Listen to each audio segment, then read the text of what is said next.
Hello guys, welcome back. So guys, इस video में हम लोग डिस्कस करने वाले हैं साइज ऑफ ऑपरेटर के बारे में। Size of operator, size of operator का मेन काम होता है ऑपरेंड का साइज बताना। आप जब भी कोई ऑपरेंड यूज करते हो तो वो बेसिकली मेमोरी में कोई साइज ऑक्युपाई करता है और साइज ऑफ ऑपरेटर का काम होता है उसी साइज को बताना। मैं सबसे पहले यहाँ पर एक वेरिएबल क्रिएट करता हूँ ए नाम का, करेक्ट, और मैं असाइन कर लेता हूँ 10। ये जो ए नाम का वेरिएबल है ये आईएनटी टाइप का है, तो मेमोरी में ये 2 बाइट ऑक्युपाई किया होगा। हम इसके साइज को चेक करते हैं, प्रिंट ऑफ %d, और साथ में मैं यूज करता हूँ साइज ऑफ ऑपरेटर और अपने ऑपरेंड को पास कर देते हैं। हमारे पास जो रिस्पॉन्स आएगा वो बेसिकली 2 आएगा, क्योंकि ये जो ए ऑपरेंड है, ये जो वेरिएबल ए है, ये जो साइज ऑक्युपाई किया है वो है 2 बाइट। इसी तरह से मैं यूज करता हूँ फ्लोट के लिए, b equal to 12.45। Next char character के लिए c सिंगल कोटेशन में x। यहाँ पे मैं सबके लिए साइज चेक करता हूँ। अभी मैंने आईएनटी के लिए चेक किया था, so print of %d backslash new line के लिए, और मैं साइज चेक करता हूँ b का, फ्लोट का। हमारे पास आंसर 4 आएगा। इस तरह से मैं चेक करता हूँ करेक्टर का, करेक्ट, साइज ऑफ c, हमारे पास इसका आंसर 1 आएगा। सो फाइनली हमारा ये जो साइज ऑफ का प्रोग्राम है वो प्रिपेयर हो चुका है। तो साइज ऑफ ऑपरेटर अपने ऑपरेंड का साइज बताएगा। सो हमारे पास जो a का साइज है उसका आंसर 2, फ्लोट का 4 और करेक्टर का 1 आना चाहिए। कंपाइल करते हैं, कोई मिस्टेक नहीं, रन करा लेते हैं। आप देखोगे इसका आईएनटी का 2, फ्लोट का 4 एंड करेक्टर का 1। चेक करते हैं, ये देखिए 2 4 1। अब यहां पर सबसे पहले मैं लास्ट के 2 लाइन को रिमूव कर देता हूं और मैं यहां पे लिखता हूं आईएनटी ए और ए की वैल्यू है 10। अगर मैं ए के साइज को चेक करूं अभी तो हमारे पास आंसर 2 आएगा। आप देख पाओगे हमारे पास आंसर 2 आएगा। लेकिन ए की जगह पे हम डायरेक्टली वैल्यू पास कर देते हैं। जैसे मैं यहां पे लिख देता हूं 10।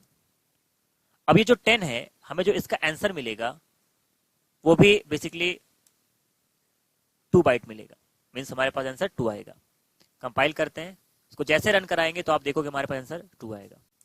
उसी तरह से अगर मैं यहाँ पे फ्लोट वेरिएबल क्रिएट करता हूँ b, उसकी वैल्यू रखता हूँ 12.45।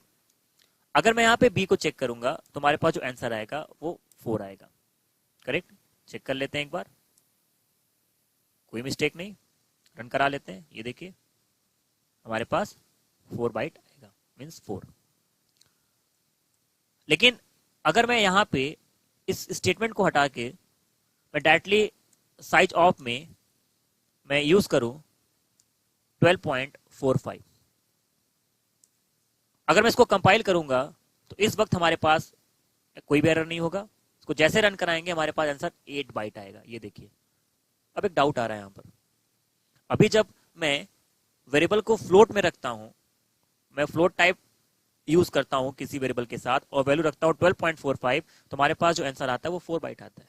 लेकिन अभी हमने डायरेक्टली वैल्यू यहाँ पे रखा है 12.45, तो हमारे पास 4 ना आके आंसर 8 आ रहा है। ऐसा हो क्यों रहा है? आपको याद होगा स्टार्टिंग में मैंने आपको पढ़ाया था integer constant, right, integer constant, और मैंने आपको पढ़ाया था रियल कांस्टेंट। मैंने आपसे ये कहा था इंटीजर कांस्टेंट आप जब भी यूज करोगे तो आपको आईएनटी यूज करना होगा, और जब आपको रियल कांस्टेंट यूज करना होगा तो आपको फ्लोट यूज करना होगा। यहां पे अगर इंटीजर कांस्टेंट है, जैसे मैं लिख देता हूं 10, एक इंटीजर कांस्टेंट है।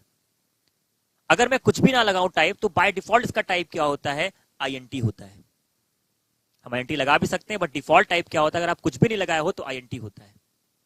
अगर हमने कोई रियल कांस्टेंट यूज किया है, रियल कांस्टेंट, जैसे मैं यूज करता हूं यहां पर 12.45, अगर मैं पूछूंगा इसका डिफॉल्ट टाइप क्या होता है, मैंने आपसे कहा था फ्लोट यूज करने को, हम फ्लोट यूज कर सकते हैं। अगर मैं पूछूंगा इसका डिफॉल्ट टाइप क्या होता है, तो इसका डिफॉल्ट टाइप फ्लोट नहीं होता बल्कि डबल होता है, राइट, डबल। और डबल मेमोरी में जो स्पेस ऑक्युपाई करता है वो है 8 बाइट। 8 बाइट का स्पेस ऑक्युपाई करता है। हम यहाँ पे फ्लोट यूज कर सकते हैं, लेकिन जो डिफॉल्ट टाइप होता है वो डबल होता है। इसीलिए अगर आपने कोई वेरिएबल क्रिएट किया है फ्लोट के साथ, मैं यहाँ पे क्रिएट करता हूं फ्लोट के साथ, फ्लोट a इक्वल टू 12.45, और अगर मैं a को चेक करूंगा, क्योंकि फ्लोट टाइप से हमने डिक्लेयर कर दिया है वेरिएबल को, हमारे पास जो आंसर आएगा वो 4 बाइट आएगा। मैं इसको चेक कर लेता हूं, ये देखिए हमारे पास आंसर 4 आएगा। लेकिन अगर हमने यहाँ पे किसी वेरिएबल का टाइप मेंशन नहीं किया है और मैं डायरेक्टली कोई रियल वैल्यू यूज कर देता हूं, मैं कोई रियल कांस्टेंट यूज कर देता हूं यहाँ पर, तो इसका जो टाइप होगा डिफॉल्ट वो बेसिकली डबल होगा, और डबल मेमोरी में जो साइज लेता है वो होता है 8। चेक कर लेते हैं इसको, जैसे रन कराएंगे तो आप देखोगे हमारे पास आंसर 8 आएगा। करेक्ट। तो ये था हमारे पास साइज ऑफ ऑपरेटर। और आपको यहाँ पे एक बात और जानना होगा कि रियल कांस्टेंट का जो डिफॉल्ट टाइप होता है वो डबल होता है। हम फ्लोट यूज कर सकते हैं लेकिन डिफॉल्ट टाइप डबल होता है। तो फाइनली हम लोगों ने कंप्लीट कर लिया अपने ऑपरेटर्स। अब मैं इस पूरे ऑपरेटर्स को 2 पार्ट में डिवाइड कर देता हूं। हमारे सी लैंग्वेज में मैं इसको 2 पार्ट में डिवाइड करता हूं, पहला यूनरी ऑपरेटर और दूसरा binary operator. Correct, unary operator and binary operator.